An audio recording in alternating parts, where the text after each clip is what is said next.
इस लॉ का आगाज स्वयं प्रकृति करती है। कैसे? कुएं में आवाज लगाओ, तिवारी तिवारी तिवारी तिवारी, आपकी ही आवाज आपके पास लौट कर गूंज कर 10 गुना ताकत से वापस आती है। लेकिन जहर तो जहर है। जहर चाहे अनजाने में खाया गया हो या जानबूझकर खाया गया हो, वो मौत देता है, उसको भी और आपको भी। आपने अनजाने में गलती करी है तो अनजाने में ही आपके ऊपर कोई गलती कर देगा। कोई ट्रक आएगा और अनजाने में गलती करके चला जाएगा आपके ऊपर। ठीक है, तो ज़्यादा चतुर चालाक मत बनिए। तो आज प्लास्टिक पॉलीथीन के ऊपर बात करेंगे। तो बहुत लोग अपने आप को आध्यात्मिक कहते हैं, लेकिन उनकी डेली दिनचर्या में वो बहुत सारी पॉलीथीन्स का इस्तेमाल करते हुए पाए जाते हैं। तो आखिरकार पॉलीथीन्स का हमारी आध्यात्मिक से क्या रिलेशन है, यही जानते हैं इस वीडियो में। तो पहले तो ये समझिए कि कोई भी चीज़ें अलग नहीं होती। जो आध्यात्मिकता है वही भौतिकता है। भौतिकता और आध्यात्मिकता कोई अलग अलग चीज़ें नहीं है, सब कुछ एक ही है। तो इसे अलग अलग कैटेगरीज में डालना मतलब अपनी मूर्खता का परिचय देना। अब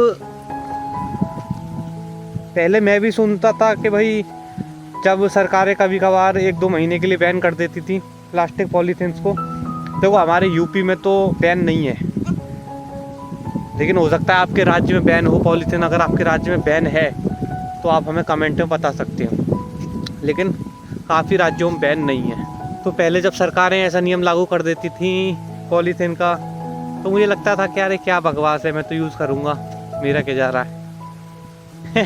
जब तक पुलिस मुझे नहीं पकड़ेगी मैं तो यूज़ करूँगा।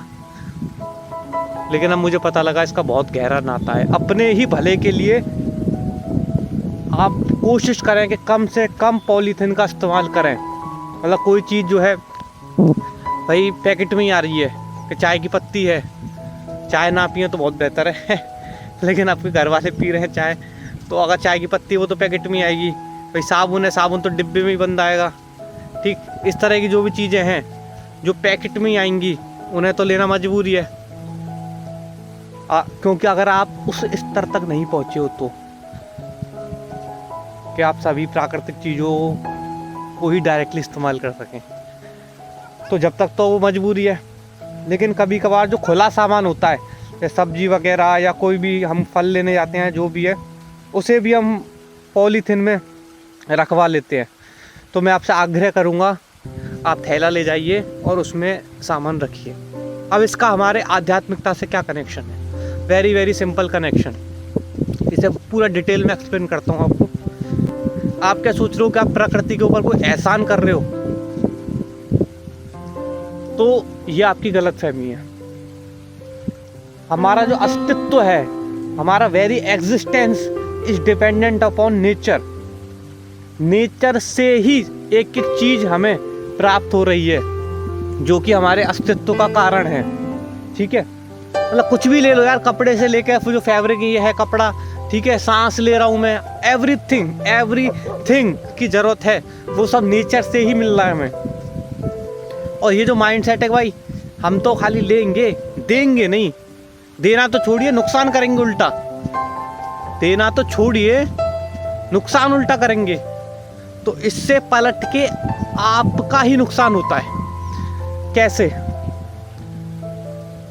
लोग ये सोचते हैं ना कि भाई हम कुछ भी करें और उसका फल हमें नहीं मिलेगा। तो उसका सबसे बड़ा उदाहरण आपको देता हूँ, और ये लोग समझ पाए, ये मानव समझ पाए इस बात को, इसके लिए बहुत सारे एग्जाम्पल्स प्रकृति के अंदर ही पाए जाते हैं।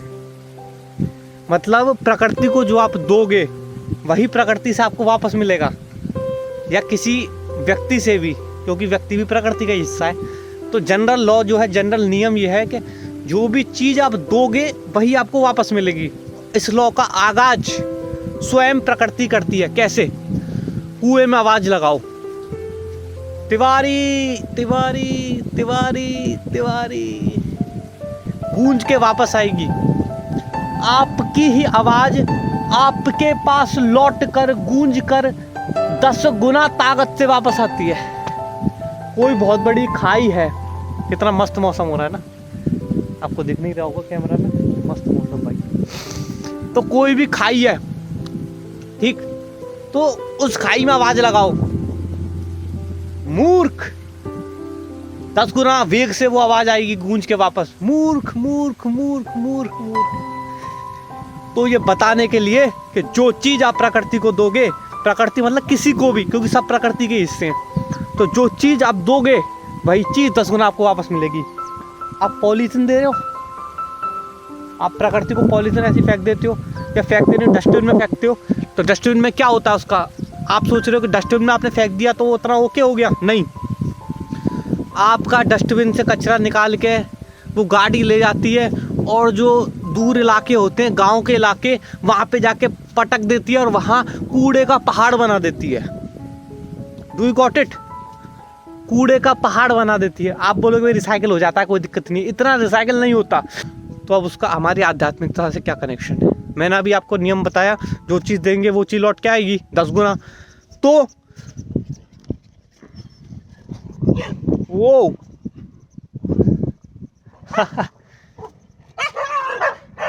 देखो एक पे पिल गए साले, एक कुत्ते को घेर लिया इन्होंने, एक कुत्ते को घेर लिया बेचारे को, एक कहाँ गया वो, उसको घेर लिया था।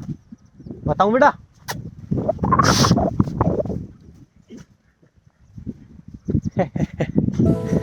ठीक है। तो आप क्या दे रहे हो? कचरा दे रहे हो आप, कचरा। तो वापस क्या मिलेगा? कचरा।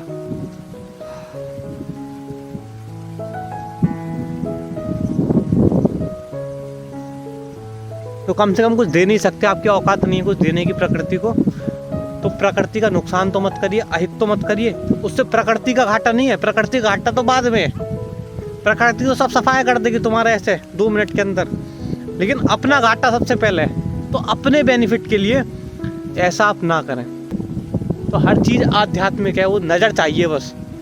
आपकी नज़र जितनी गहरी होगी, हर चीज़ में आपको आध्यात्मिकता नज़र आ जाएगी। और आपकी वजह से ना जाने कितने प्राणियों की जान जाती है। आपकी वजह से जो आप कचरा पॉलीथीन में भर के डस्टबिन में डाल देते हैं, उसी डस्टबिन में बेचारी ना जाने कितनी गाय, सूगर उन्हें खा जाते हैं एज इट इज़। और आगे की घटना आपको पता ही है। तो क्या उसके रेस्पॉन्सिबल आप भी हैं कि नहीं है? अगर आपने पॉलीथीन का इस्तेमाल कम किया होता तो ऐसा नहीं होता। तो अनजाने में भी आपके पॉलीथीन के इस्तेमाल से बहुत सारे जीवों की जान जाती है। लेकिन जहर तो जहर है। जहर चाहे अनजाने में खाया गया हो या जानबूझकर खाया गया हो, वो मौत देता है, उसको भी और आपको भी। आपने अनजाने में गलती करी है तो अनजाने में ही आपके ऊपर कोई गलती कर देगा। कोई ट्रक आएगा और अनजाने में गलती करके चला जाएगा आपके ऊपर। ठीक है, तो ज़्यादा चतुर चालाक मत बनिए, अपनी औकात पहचानिए। औकात का मतलब यह है कि हम प्रकृति के जीव हैं, प्रकृति के ऊपर निर्भर है। प्रकृति का बाप बनने की कोशिश ना करें। प्रकृति हमारी माँ है, उसके ऊपर निर्भर हैं, उसके सम्मान करें और उससे गंदा कम से कम करें भाई, ना करें सबसे बेहतर है। तो वैसे ही हम इतना गंदा कर देते हैं कि साहब कभी सर्फ से कपड़े धो रहे हैं तो साहब डिटर्जेंट जा रहा है। मतलब हमारी मजबूरियाँ ही इतनी हैं, उन मजबूरियों में ही हम इतना गंदा कर देते हैं। तो जितना कोशिश हो उतना कम से कम रोकें, ठीक है। बाकी हवा को शुद्ध करने के भी तरीके अपनाएं। उनमें से एक तरीका तो आपको पता ही है, पेड़ लगाना, पेड़ों को पानी देना, ठीक, वो तरीका तो आपको पता ही है। तब तक के लिए जय माँ प्रकृति, हमें इतना सब कुछ देने के लिए आपका बहुत बहुत आभार। रक्षा मैयो।